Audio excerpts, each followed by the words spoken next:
So I'm about to let you guys in on a little secret here that almost none of you know. Those of us who know a good bit about chemistry and biology and drugs,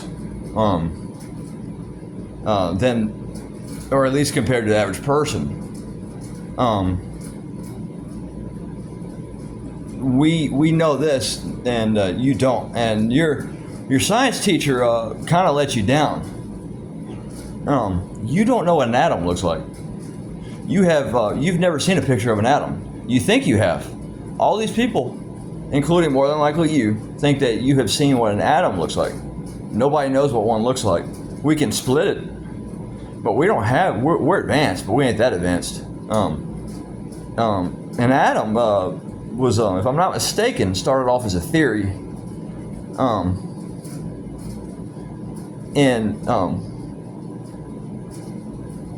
But in science, theory has a different meaning than it does outside science. And I'll tell you why, and you're going to hate to hear this too. I know you hate to hear you don't know what an atom looks like. I know you hate to hear that. Religion is the reason why you have to use the word theory. Okay? Religion has always felt threatened by science, no matter what religion it is. You look at the Muslim world, barely any scientists live there because they don't allow it. This is why we had to have separation between church and state. One of the reasons. Not the only reason, but one of the reasons. And people like so-and-so and such want to take that away from us because they're a piece of shit. Science is a threat to Islam, Christianity, Hinduism, Buddhism, all this. We know, through science, we know people are born alcoholics. We know people are born drug addicts. You can call it a sin all you want, but no, it's no longer a sin. And I'm not just singling out Christians here when I say sin. Okay, you're not the only religion that believes in sin. Okay, the Muslims, they believe in more sin than you do. Okay? So, if I'm this way or that way because I just want to sin, well, that would mean that I believe it's true and I'm willing to go to hell, this painful place, even though it's actually not painful at all. Physically, it's not painful, because to feel physical pain, you have to have nerves. Souls don't have nerves. Just like it's not a lake of fire either, because water puts out fire. And it doesn't say lava, and it says a lake of fire. No, I believe it. I believe all of it. But I'm still going to bash it. I'm still going to bash on it. Any chance I get, because I hate it. I still believe it. I just hate it. Any religion, especially Christianity, because that's the religion I believe in. So, I have a love-hate relationship with it. If you were to truly ask me, what's the one true religion, I'd tell you Christianity. But that's also because I grew up in the Christian world. But anyways, I've gone on enough about that. This is all kind of related to each other. You have to call it, and I'll say it one more time, you have to call it a theory because of religion. So what did the scientists do? Well, because they're smarter than the average person, and always have been, and always will be, they said, hey, these morons aren't going to know the difference. And they were right. These people were a bunch of fucking morons. So let's just call it theory. And we know that it has a different meaning.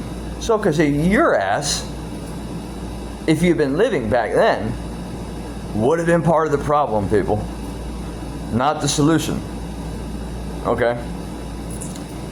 So, to sum it all up, what I began talking about at the very beginning of the video, you don't know what an atom looks like. You also don't know where you're going after you die. Now that I'm bringing up stuff that you don't know about, and I've already brought religion and all that, you don't know where you're going after you die. I don't know. Which means you don't know.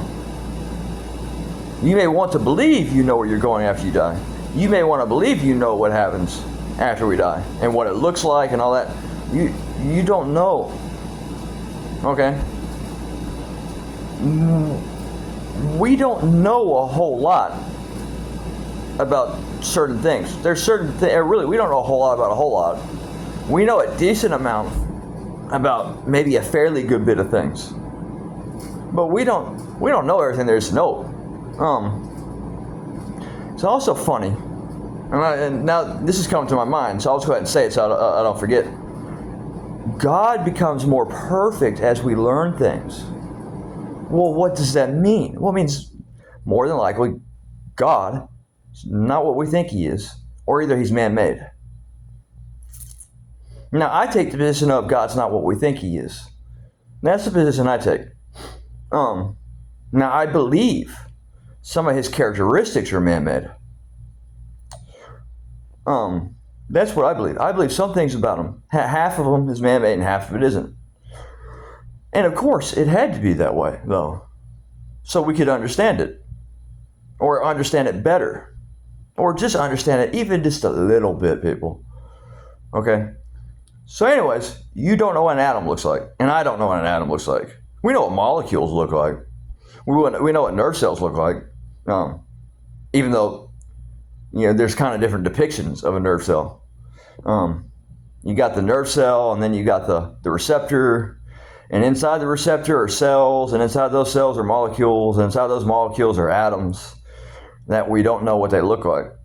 And you're not going to convince me either that we officially know what a nerve cell looks like, if you're going to say that they all look the same. There's different depictions of them. So what you're thinking of, going back to theory real quick, what you're thinking of when you think of the word theory is guesstimation. We can guesstimate that this is true or that's true, or what this looks like or that looks like. Okay? But that's what you're thinking of when it comes to theory, if that's what you are thinking of. I'm not saying that, I'm not saying you personally watching this. It's not what I'm saying at all. I'm saying there are people out there who, hundreds of millions of people around the world, who they think theory means guesstimation or estimation. It's not what it means, people. So, and then how do you split an atom? Well, I know a good bit about chemistry, biology, and drugs, but I don't know that much. How would you split an atom? I don't know. I would say only Einstein knows, but he's dead. Even he died. So no matter how rich or how intelligent you are, you're going to die, people. And nothing about Einstein. He just got lucky. It's just his brain chemistry. To be that intelligent, you got lucky. You really did. So, am I impressed by Einstein? Well, not by him personally. Not by his works. The stuff he did. Well, that sounds kind of wrong to say. His works, because good works don't get you into heaven. His achievements were impressive, but him as an individual wasn't. I'm not impressed. What I'm impressed by is a dumbass that becomes intelligent. That's what I'm impressed by. So, and yeah, that is possible. A dumbass can become intelligent. They just don't know how to. You got to help them. You got to also give them a reason. See, that the dumbass is just it's just nothing but pleasure for him. It's just nothing but fun. It's just nothing but entertainment for him. Okay, because he doesn't know what's good for him. He thinks he does, but he doesn't. Because if he knew what was good for him, he wouldn't just be about that. That's why he's a dumbass, or she's a dumbass. There's actually women are more stupid than men. It's just that men, the biggest, some of the most well-known dumbasses are men. Okay, but the smartest people in the world will always be men. And you can be a little feminist and get pissed off at that all you want, but it's true. Smartest, most intelligent people to ever live will always be men. Einstein, even though I said he just got lucky, it's true. But he was still the most intelligent person to ever live. And he was a man. Don't say he was transgendered. That's not real. Transgender is not real. Okay, you can call yourself transgendered. It doesn't mean you are, people. Okay? So, no, Albert Einstein was not trans. So, yes, he was a man. He was 110% a man. And then the savior of humanity, It's always been a man. Huh? Isn't that funny? Anyways, you don't know what an atom looks like. And go look at my other video on you don't know fill in the blank. Okay? And that fill in the blank is about cocaine. Okay? I haven't uploaded that video yet, but I'm about to. And then I'll upload this video. You've never had real cocaine, people. I know that's random to say. It has absolutely nothing to do with atoms. Even though it's an alkaloid, so that's related to atoms, to an atom. But now, can you split an alkaloid in half? Yeah, you can do that.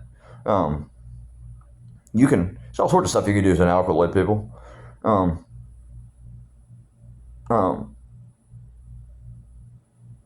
You can potentiate it. You can duplicate it. You can make it a synthetic version. You can.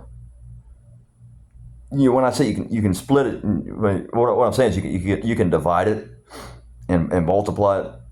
I'm not too sure if you can split it just like you would with an atom, but that's what I meant when I say you can split it.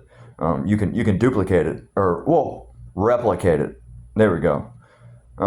You can replicate it. Now, can you replicate an atom? I don't know about that. My knowledge ain't that great. I'd have to go look that up. But anyways, so you don't know what an atom looks like, people, and you've never had real cocaine.